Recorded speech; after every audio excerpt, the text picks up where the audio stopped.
to join us. There are blue cards on each of the table. If you're not a member, you're interested. And if you're a member, you know somebody who may be interested, grab one of those blue cards and share it with them. Invite them to a meeting so they can see what we're all about. All right. Now, you may have seen on the table, plus the tutor, a newsletter and a flyer announcing an all three club Rotary event that we're folding in with the Rotaract. They're having a social coming up next Tuesday night at 6 p.m. at the Kiln Tap Room. Not only will 10% of their of all the purchase you do that night will go to support the Rotaract Club, but you'll also be able to talk with our fellow clubs in the Southwest and Sunrise and mingle with them. And our district governor is returning again, and she'll be joining us at that social. So please invite your friends, come on over. I know Rotaract will appreciate it. It's Tuesday the 25th, 6 p.m. at the Kiln on 72nd. Now, I want to thank all of you for bagging up those massive numbers. How many, again, bags did we do again, Carolyn? 673 bags. And she and Lorna have been diligently making sure that everything was done right. So each bag has the right amount of everything, because the last thing we want is a second grader to realize he didn't get a box of chocolates. That's Carolyn. She wants the box of chocolates. No, box of crayons. So now comes the time we deliver them. So you'll see there's a sign-up sheet on the table if you wish to assist Thursday morning, August 27th. Going to need about a dozen people there, I figure, to help give out the bags. Paul Needham has been leading the charge on this project, and he could use some help Wednesday morning. We're going to coordinate with Adams Elementary to deliver them in the morning around their schedule so they're on site so we can give them out. So if you're interested, please sign up. You'll meet at Adams Elementary, which the address is there. It's down on South 8th Street. And timing wise, we'll have to send you the time that you'll need to arrive. If you sign up, we'll let you know. So please give your phone and email address so we'll keep you abreast of when they need you there and all the various things related to that. Last week, we had a special Sergeant at Arms collection where all the proceeds are going to the relief of the families and people affected by the White Swan area fires on the reservation. You generously donated $1,400 that day. Since then, we've had another $1,000 donated. So that's $2,400. And then the club board this morning voted to put another $1,600 into it. So that's well over $4,000 that we're donating. And those of you who did the QR code, we thank you for that. So again, thank you for helping us step up and helping our neighbors to the south. As I've mentioned before, August is Rotary Membership Development Month. And so it goes hand in hand with introducing a new member. So I'm going to have Drew Harris come up and introduce our newest member to the club.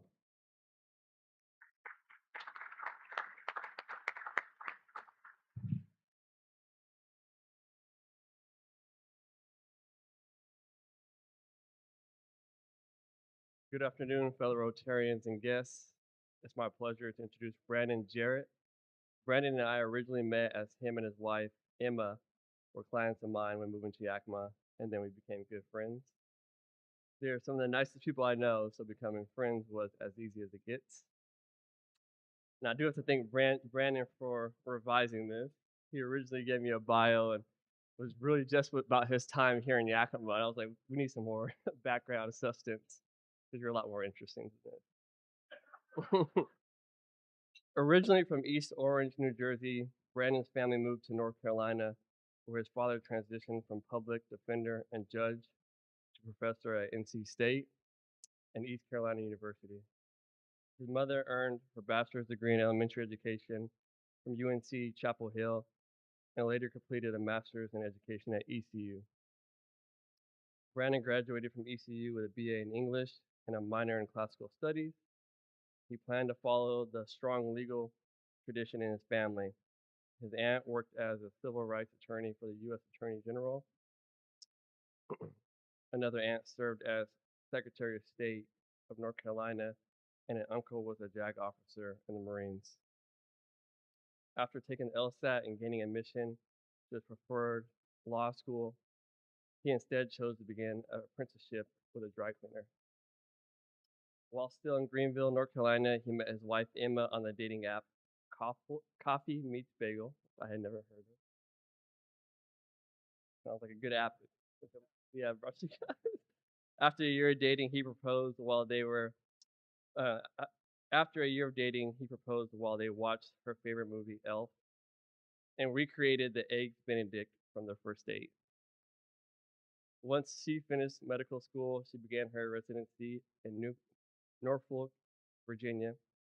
Brandon remained focused on his apprenticeship while commuting 5 hours each day so he could support her through the demands of residency, which is something he told me before, which love, love.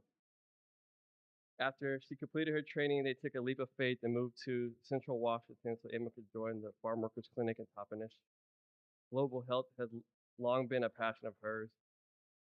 She has worked in Zambia and Ghana, so the chance to serve people in need was a meaningful opportunity. Since arriving, Brandon has worked hard to become part of the community. He has volunteered at Rod's House in Sunnyside, mentors the youth through Safe Yakima Valley, and can often be found on Sunday mornings helping set up the farmers market.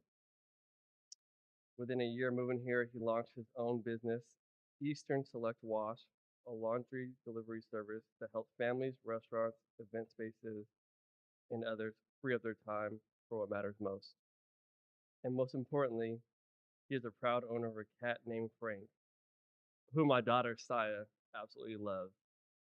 Anytime they're out of town, she gets the cat sit. She just loves that. I'm thrilled to welcome Brandon officially as a member and look forward to seeing the continued positive impact that he will have in our community.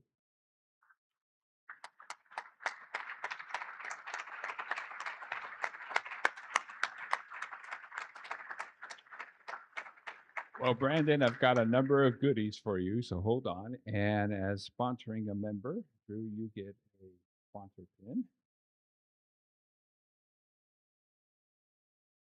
A lot of things. There's the infamous Blue Book, which is the directory of not only our club, but the other two clubs. So keep that in mind. And the inserts for the new Blue Books are slowly coming out. We hope to have them as soon as next week. So stay tuned.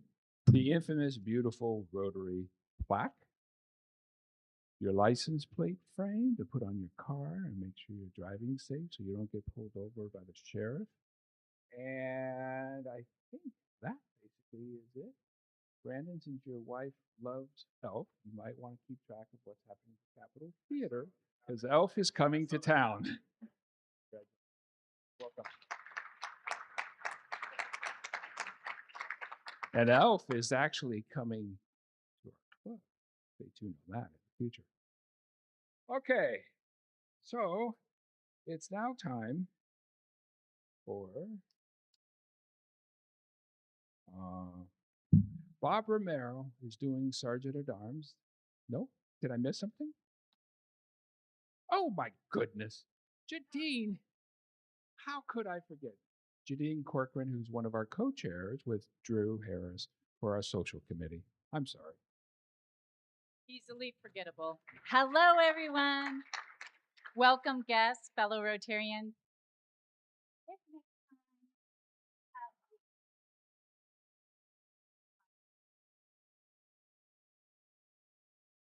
So today, it's our picnic, Rotary picnic, and I want you to save the date. It's September 17th, Thursday, 5 to 7 p.m. We're really looking forward to it, especially since our very own James DeGraff allowed us to use his wonderful venue, one of Yakima's premier venues, the Yakima Tennis Club. And that's where we're going to have it. I would have come dressed in attire, but not so much. But what I will say is there's sign-up sheets on your tables. Please look at those and sign up because we want to know how much food and drink that. It's a family event, you guys. The pool will be open, so bring your children. We will swim. Okay? There will be for the kids or adults, I guess. And there are going to be also some ices. What do you call those? Slushy ices. Yeah, whatever. So that's there too. Love it. And of course, we're going to have a lot of because James DeGrasse, thanks again, allowed the Yakima Tennis Club to open up for us, including the clubhouse. So inside you can have foosball and air hockey, and it's going to be fun. Okay? And of course, there will be non-alcohol and alcohol via beverage tickets.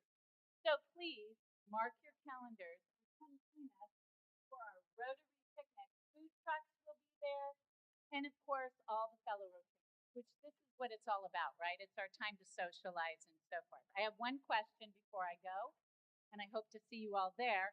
Who has not been to the Yakima Tennis Club since how long? The last couple of years. Who has not been there? Well, great. Come out. It's an amazing venue, and it's one that we really want to try to support. So come out and join us September 17th, 5 to 7. Cheers.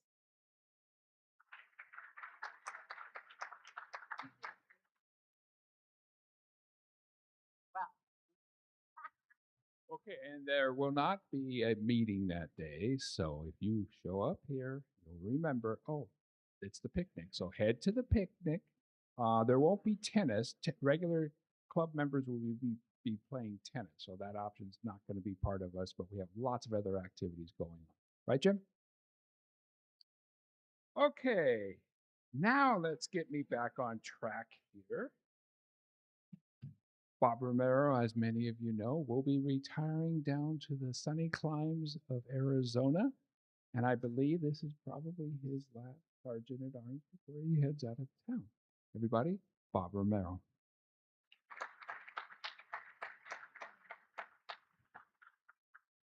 No pressure, right? Oh, please select a valid source. Oh, we're going to play a little game here. And actually, even after I'm gone, I think this should be something you continue with Rotary, right? So, here we go. It's Your Brush with History is what this is called, okay?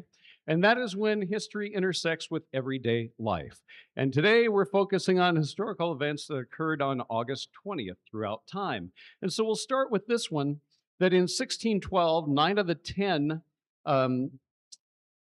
witches, the Pendle witches, were found guilty for murder, witchcraft, and talking to dogs, and they're hanged in the gallows in Lancaster, England. So, during the past month, if you have talked to your dog, please stand up. Okay? And now, on the count of 3, you must loudly declare the following. I am not a witch. Ready? 1, 2, 3. Thank you, and be seated. And since in 2012, Dave Hargraves, on the 400th anniversary of this, outlawed hanging as a sergeant-at-arms offense, you spared the gallows, but you do have to pay $1. So that hits next. On August 20th, 1896, the dial telephone is patented. So you're going to end up paying $1 if you never owned a dial or rotary phone. Growing up, your home had a party line. If you had that, pay $1. Or if during this meeting you've looked at or used your smartphone, pay $1. In fact, I was in the locker room at the Y today, and there was a guy sitting in a bathroom stall talking loudly on his phone to his wife. And I thought, okay, that comes up with this fine. If you've used your cell phone as a potty line instead of a party line, you must also pay $1 if you have done that. Okay, August 20th in 1866 in Baltimore, the National Labor Union forms. It was the first national labor union, and their big focus was 8-hour workday, right? And that's what they really were focused on. So, if during the last year you've worked more than 8 hours in a day at any time, pay $1 because you are fighting history. Next, in 1965, the Rolling Stones released their single Satisfaction in the UK, and it became their first #1 hit in the US. So, pay $1 if you do not know the name of the lead singer. Pay $1 if you never owned any Stones music. And pay $1 if during the past 12 months you've complained to a friend about your level of job satisfaction. Because if you can't get no satisfaction, pay $1 for being a malcontent. So, next, August 20th in 1978, Mark Vincasey of Amherst, Massachusetts, kept a Frisbee aloft for 15.2 seconds, setting a national record. If you've never played Frisbee golf or Frisbee football, pay $1. If you've ever taught your dog to catch a Frisbee, pay $1. And if you've ever caught a Frisbee in your teeth, you're exempt from fines for 3 months at Rotary. Next, on August 20th, 2015, 30 students at West Point Military Academy are injured in a mass pillow fight. And I didn't make this up, this is real. And if you have never participated in a pillow fight, pay $1. If you did not know that professional pillow fighting is a real thing, and it is, pay $1. And then finally, I'll leave you with this little bit of comfort. When you go home tonight, make sure your dog knows you're not a witch. Thank you.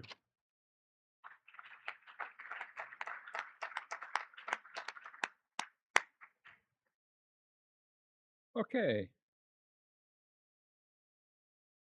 I think with a few of those, Bob, you were barking up the wrong tree. Pay $1. Is that what I hear out there? Another $1, John? Okay, I get it. All right. Now, to introduce our speakers, Megan Knobs.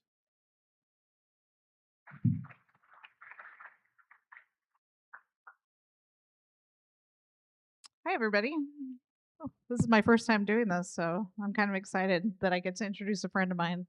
But first, I'm excited to bring the YB Tech group here today as somebody who benefited from a vocational trade. I really know that this program works, and I'm excited to have them here to share some of their insight with the students and everything else. But more importantly, I get to tell the story of how I met Mr. Clem as a 15-year-old, really cute track runner who I somehow finagled into a double date. And I had always thought all this time that I had just scared him with how direct I am. But he informed me the other day that actually it was me pulling up in front of his house in my Volkswagen van, smoking a cigarette. And his parents were like, heck no, you're not hanging out with this girl. And yes, I did quit smoking pretty shortly after that. But he and I have known each other for 31 years, and I have witnessed firsthand his love for his students and what he does. So please welcome Mr. Clem.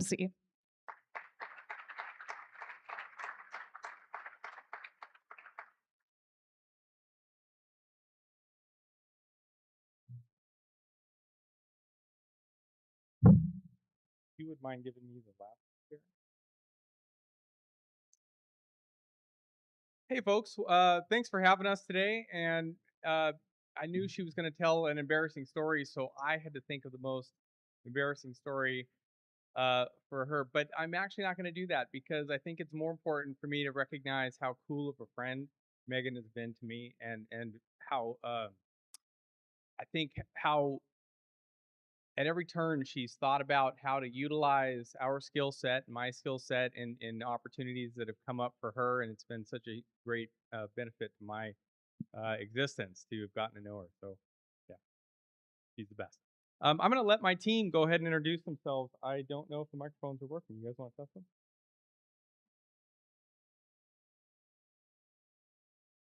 Okay. So quickly, in order here, I'll let them introduce themselves and we'll move forward.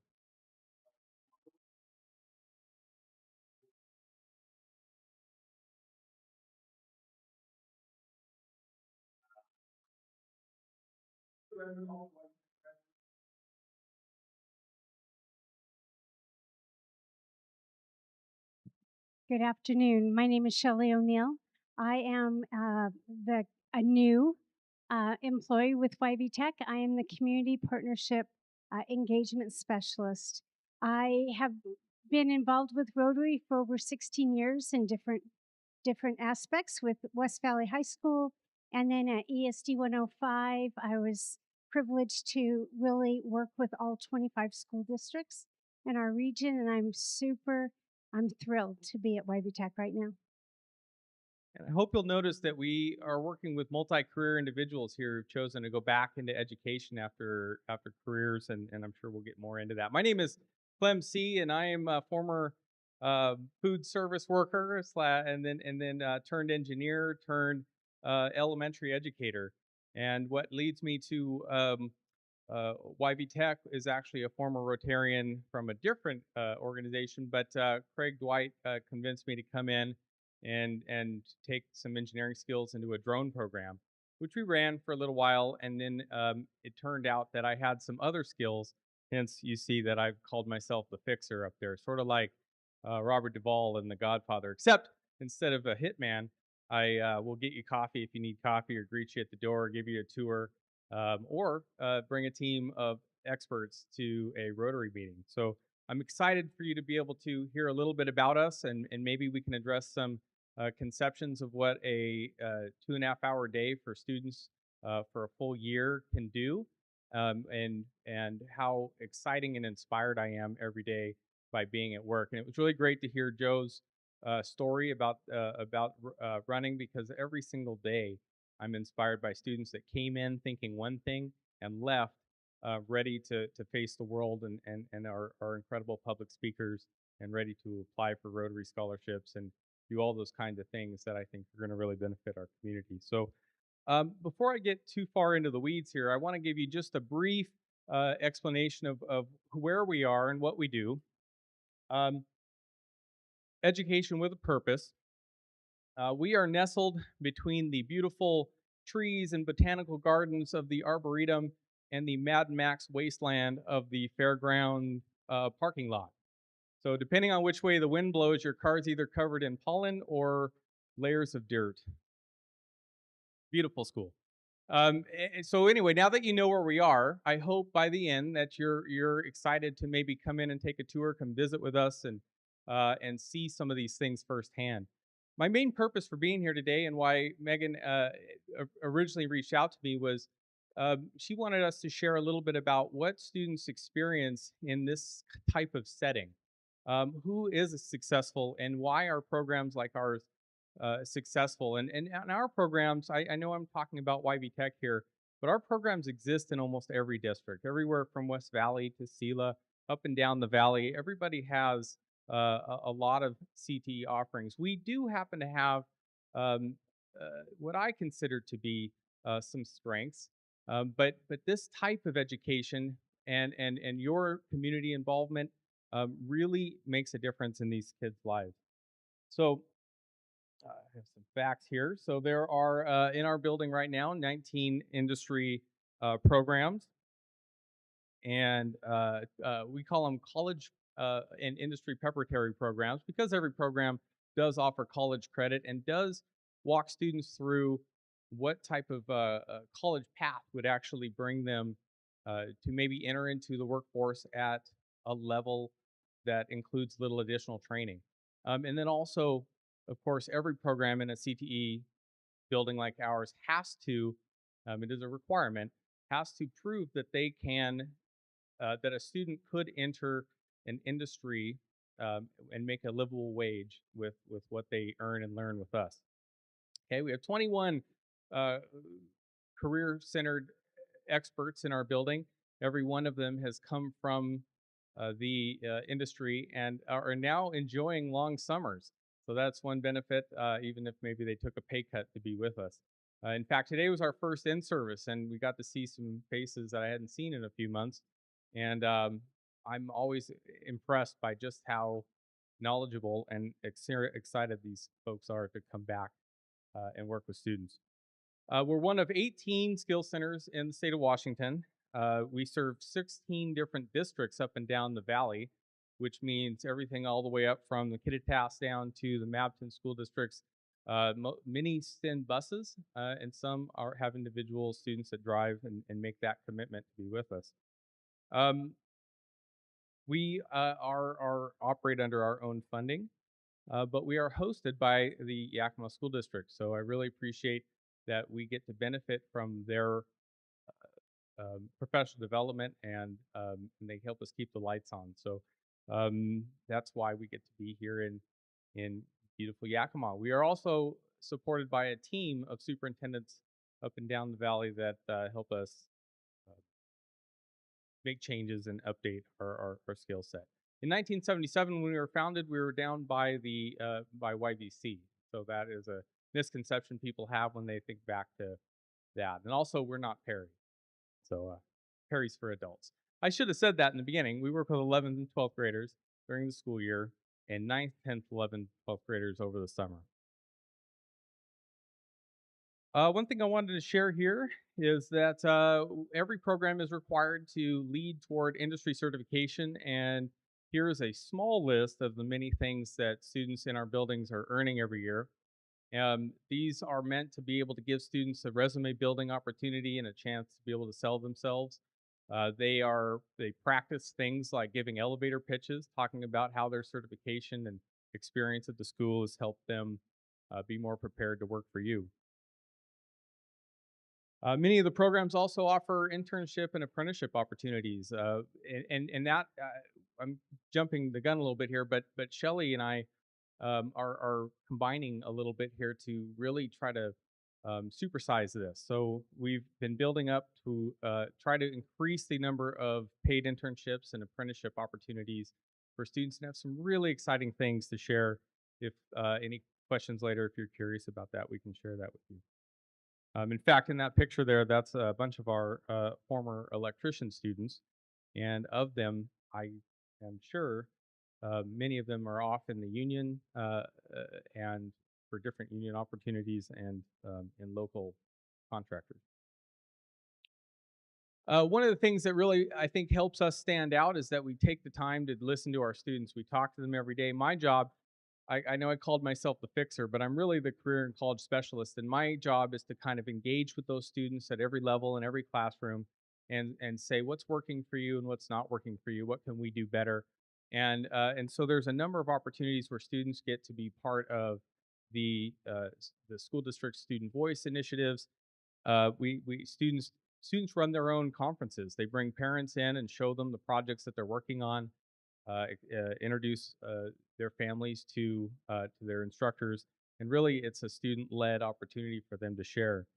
That has led us to another event that involves industry. We last year, in a nutshell, something called Industry Insights that we've tried, brought about 80 different industry experts into the building to sit down and meet with every single one of our students, and gave every one of our students an opportunity to speak with with an expert and give them their elevator pitch, and then receive feedback. It was unbelievable the response we got from parents and from students and from industry experts. I think everybody found it very fulfilling and totally common sense. Why don't we do this more? ASB, national competitions. We bring students to Olympia to talk on behalf of CTE, which is our flavor of education, career and technical education. And then student experience interviews to try and get feedback from them. Over here on the right, this is our fearless leader, Dr. Green, with a group of our National Technical Honor Society students, because we want to make sure that students have the opportunity who are really excelling or perhaps really, really driven to grow their resumes, have opportunities to go above and beyond. Okay. Now, that out of the way, that's some of that is what my boss really wanted me to share with you. And so with that box checked, except I'm not wearing my vest, so I'm still in trouble.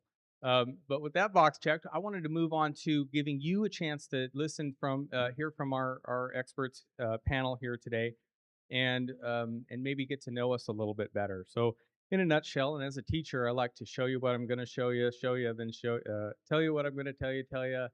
I got that messed up somehow. So anyhow, These are basically the points that I want to bring up. I want to bring up our purposeful teaching. I want to make sure that you understand that we hire talented multi-career individuals to uh, give worksite experience uh, information, CTE career guidance, which happens in middle schools and high schools statewide, input from your local community like yourselves with that involvement, and making sure that we are finding the right students for the right programs for the right reasons. So, first question, and I'm going to let our panel kind of decide unless I know who I'm going to ask. First question I'm going to ask my group, this is Oprah style. How does your industry background help your students, and what does the typical 2.5-hour class look like?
And in my class, we do several short form and long form projects.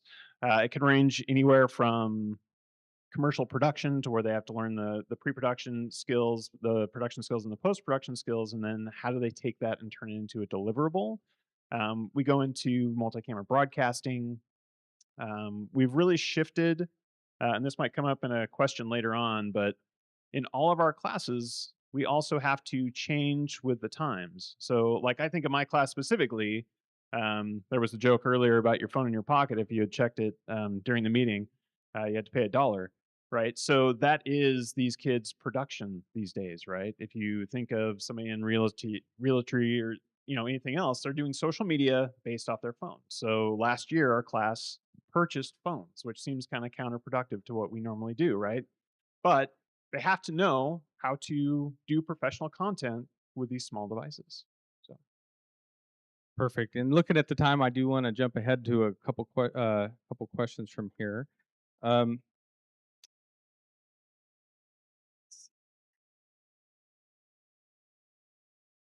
how do you think experts here? How do you think the hands-on training builds your students' confidence and problem-solving skills? So Clem mentioned it in his intro, but all the kids come in what I call the awkward silence on the first day. So I always joke with them about it. It's like everybody's quiet, nobody talks to anybody else. But we see kids that are in normal high schools, kids that are in homeschool, kids that are on IEPs that come in and they're just scared to death about doing anything talking in front of people. By the time that they leave, they're interviewing people out in the community, they're filming this, they're cutting this together, they're emailing clients, giving phone calls, but it never ceases to impress me just to see what these kids turn into by the time they get done. And Shelly can maybe speak to this when she's talking, but just it's impressive. It's inspiring to see what they can do. One of the things I'll add to that is we have a huge wing of our building that is healthcare related, nursing, medical assisting, dental, physical therapy. And one thing that always impresses me is when those students have to go out on their clinical. Now, these could be 16 and 17-year-old children, and they have to go into a facility where they may be working with nude patients or patients in distress. And there are a lot of tears in that first day.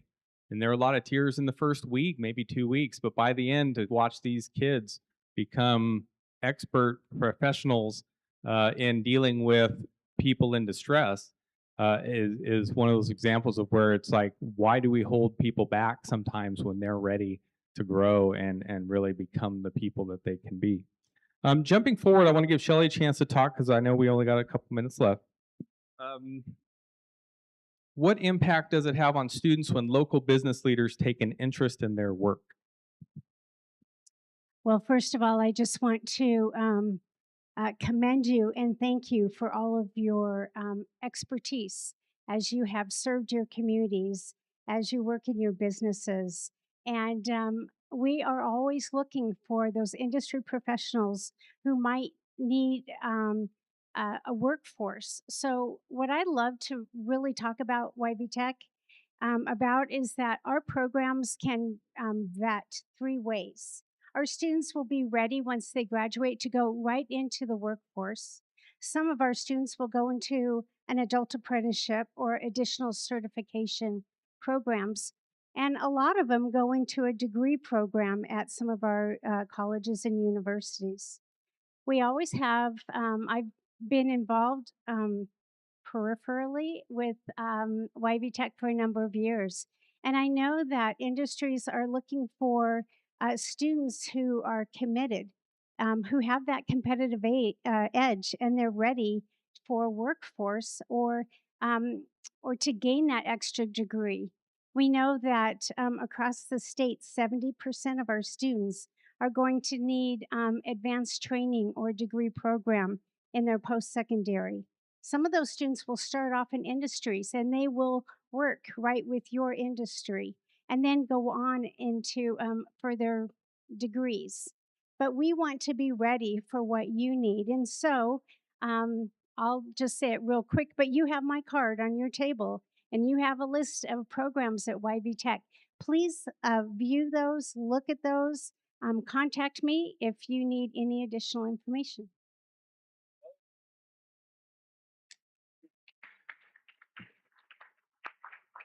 I will. I don't think we really have time for comment, but if we'll stick around if people do end up wanting to share or ask any questions.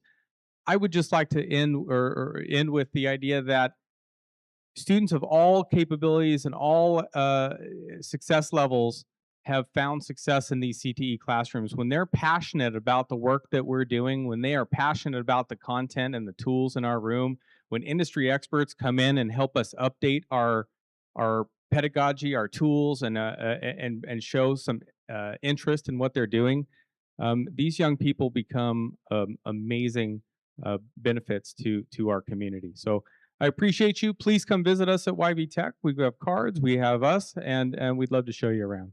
Thank you, John. And we do have time if there are people out in the audience who have some Okay. questions. We do have some, so let's get some microphones up.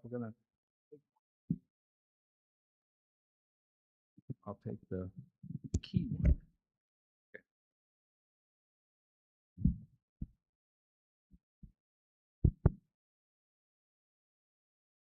Well, good. I like questions.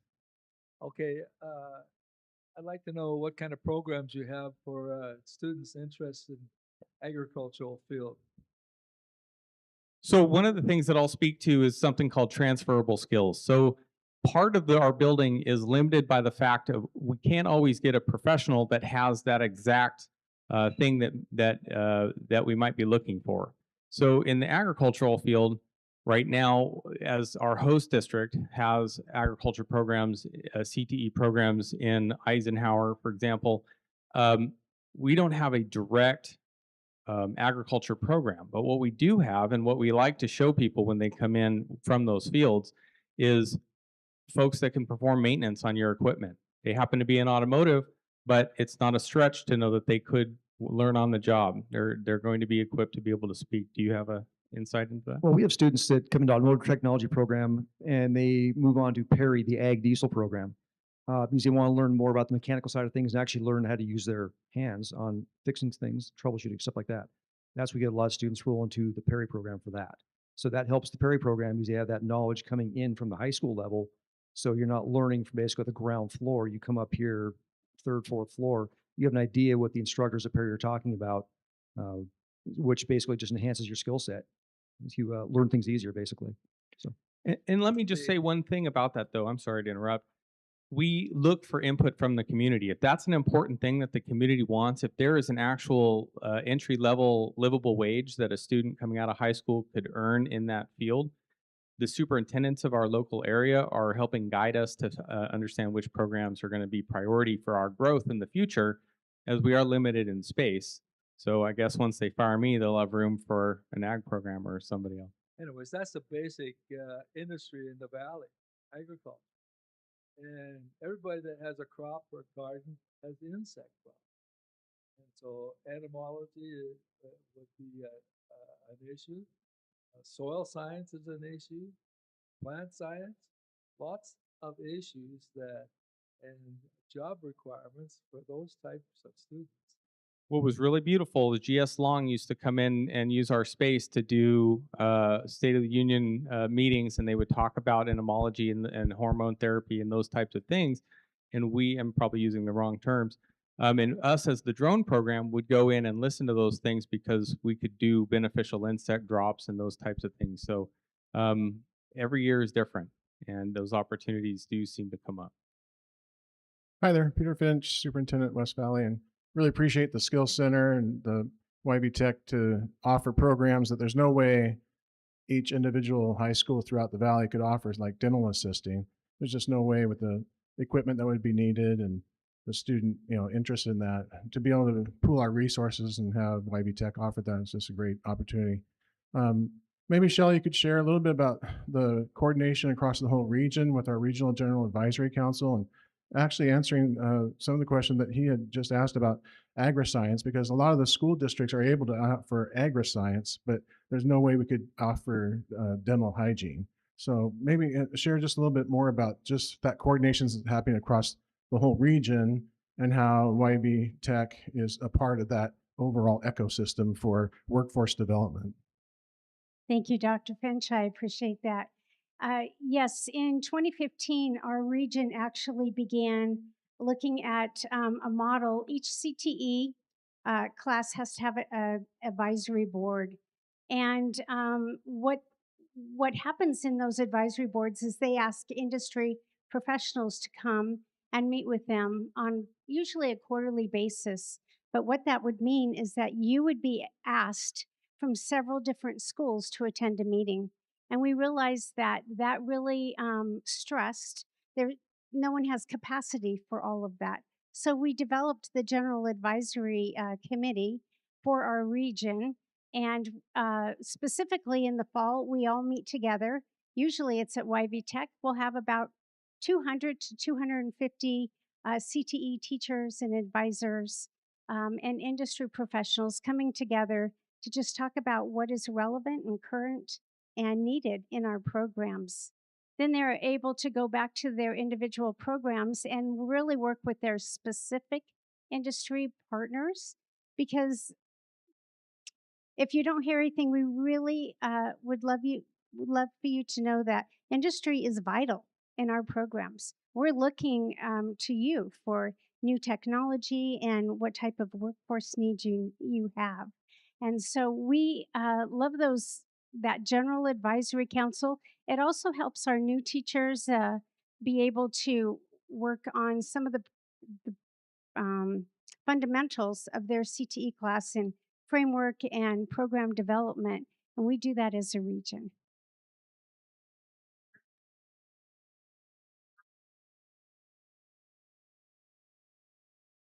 Hi, a question and also a comment. My comment is I love the idea that you're having kids clock in and clock out. I kind of wish the regular high schools would do that.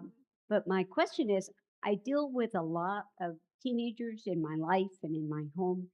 And in my experience, teenagers can think into the future until about Thursday. And so I'm wondering how it is that you take a 15, 16-year-old and and and plug them into one of these programs, and then what if it's not a good fit? What if they get 6 months into auto mechanics and it's not for them? How can they then shift to another program, or can they? Yes, they can. And that's one thing I actually tell my students. I tell them that this may not be for you, but we have 15 other programs that may be for you. You may fit in better.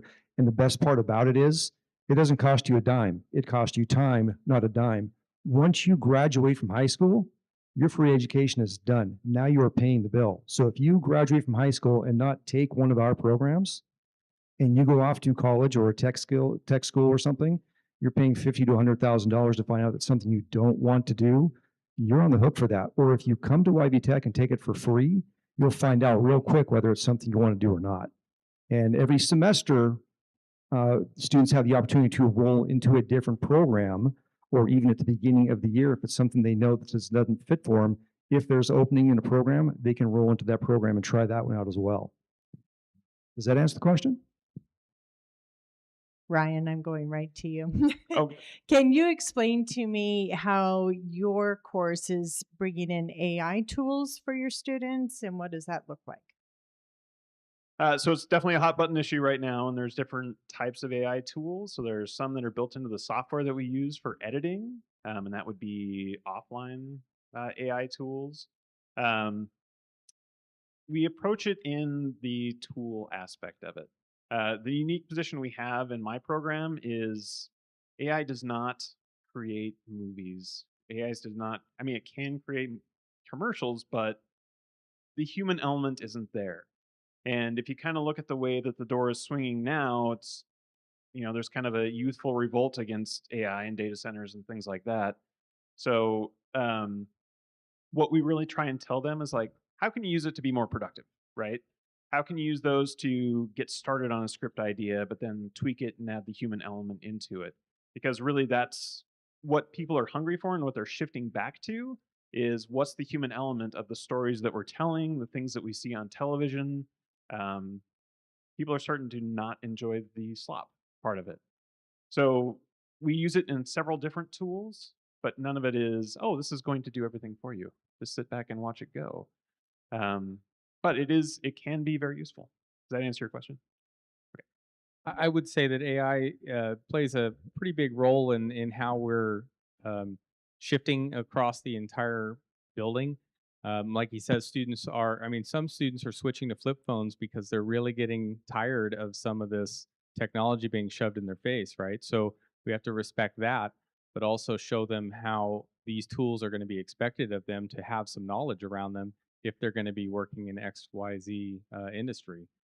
So we have to be knowledgeable about them regardless of our opinion. And luckily for us, the Yakima School District has supported us in just which tools are available to us, and so which models students actually get to experiment with.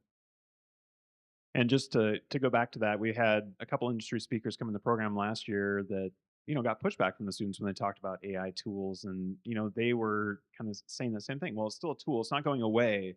So we still have to be able to train them on how to anticipate these tools in their industry. And if they just say, well, I hate it, then they're not going to get the job, right? Because somebody's going to interview them and they're like, well, how do you use this AI tool? And they're just like, well, I hate AI.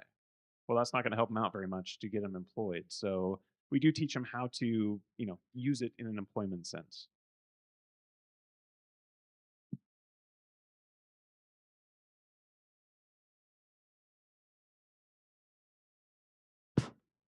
Okay, perfect.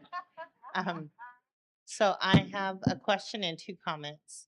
My question is, I know traditionally you do the AM class and the afternoon class. Is there a 3 to 6 class available this fall? Yes? What's No, No. not 3 to 6. That only existed as credit retrieval stuff, and we have kind of gotten away from some of the credit retrieval courses.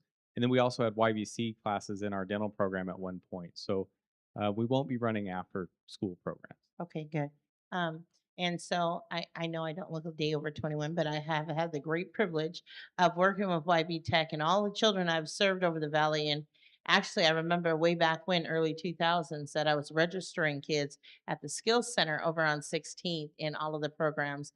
And the automotive is the one that I remember the most. But fast, fast forward, I will say, for those of you business owners in here, go and schedule to have a business meeting there at YB Tech. I run it at least once or twice a year. The culinary team is awesome. The students are awesome. But if you're there on site, then you get to hear the hustle and bustle. And I have never run into any youth when I'm over there that doesn't have a smile on their face and they're not trying to get to A to Z. They are on task, they are on their jobs. And that's because we have individuals on the stage making sure and keeping them going. And it's very interesting. Like they said, there are kids from across the valley. So kids as far as Grandview that get bussed up here. So it's an amazing experience. It's been amazing for me as a community partner, community activist. Now I'm a teacher, but I don't have a teaching degree. But it's just been amazing, very fulfilling for me as an individual who's had the great opportunity to work with kids that they have this and that their parents don't have that barrier and wondering, am I going to be able to afford for my child to go to school? So thank you. Thank you. And it's always great working with you.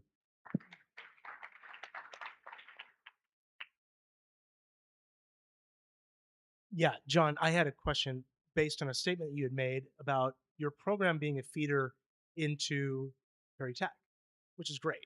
And it occurred to me that also impressed with programs like Running Start to give a kid a leg up.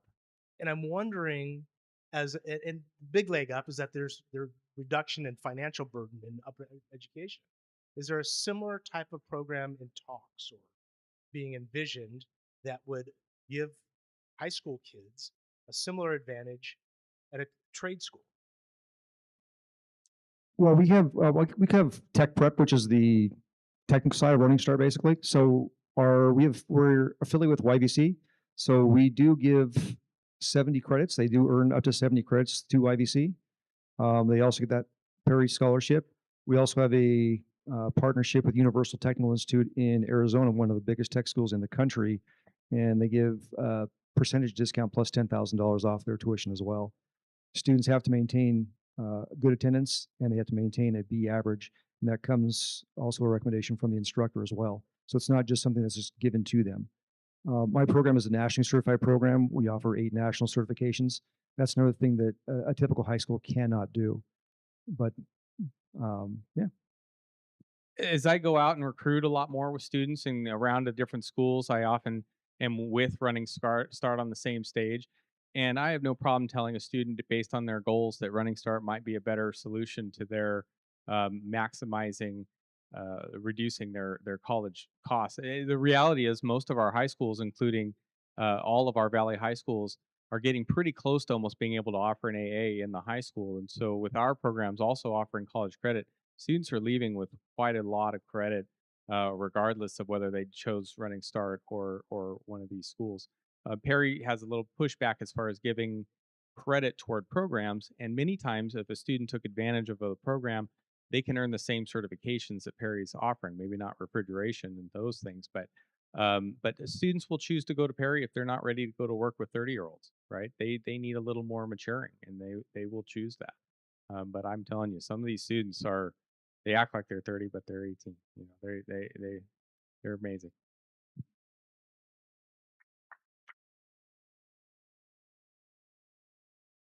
Stand and take a bow.